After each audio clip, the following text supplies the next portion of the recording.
رسول صلی اللہ علیہ وسلم فرماتے ہیں، مجھے حکم دیا گیا ہے کہ میں 7 ہڈیوں پر سجدہ کروں: پیشانی، دونوں ہاتھوں، دونوں گھٹنوں اور دونوں قدموں کے پنجوں پر، اور یہ کہ ہم نماز میں اپنے کپڑوں اور بالوں کو اکٹھا نہ کریں۔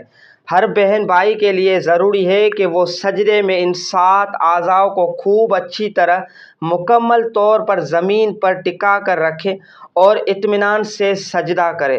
حضرت ابو ہریرہ رضی اللہ عنہ سے روایت ہے کہ رسول اللہ صلی اللہ علیہ وسلم نے فرمایا، جب تم میں سے کوئی سجدہ کرے تو اونٹ کی طرح نہ بیٹھے بلکہ اپنے دونوں ہاتھ گھٹنوں سے پہلے رکھے۔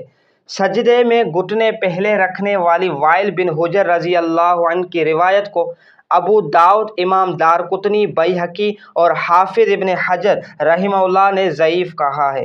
ابن عمر رضی اللہ عنہما اپنے ہاتھ گھٹنوں سے پہلے رکھتے اور فرماتے کہ رسول اللہ صلی اللہ علیہ وسلم ایسا ہی کرتے تھے۔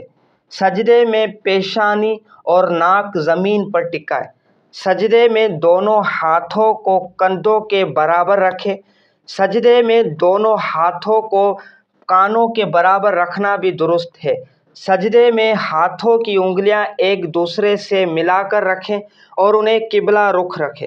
سجدے میں دونوں ہتھیلیاں اور دونوں گھٹنے خوب زمین پر ٹکائیں۔ نبی صلی اللہ علیہ وسلم نے فرمایا کہ اس شخص کی نماز نہیں جس کی ناک پیشانی کی طرح زمین پر نہیں لگتی۔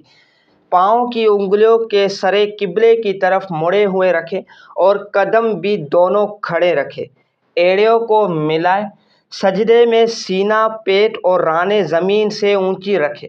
پیٹ کو رانوں سے اور رانوں کو پنڈلیوں سے جدا رکھیں اور دونوں رانیں بھی ایک دوسرے سے الگ الگ رکھیں۔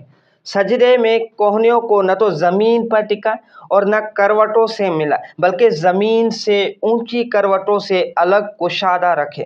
سجدے کی حالت میں نبی صلی اللہ علیہ وسلم اپنی کلائیوں کو زمین پر نہیں لگاتے تھے بلکہ انہیں اٹھا کر رکھتے اور پہلوؤں سے دور رکھتے، یہاں تک کہ پچھلی جانب سے دونوں بغلوں کی سفیدی نظر آتی۔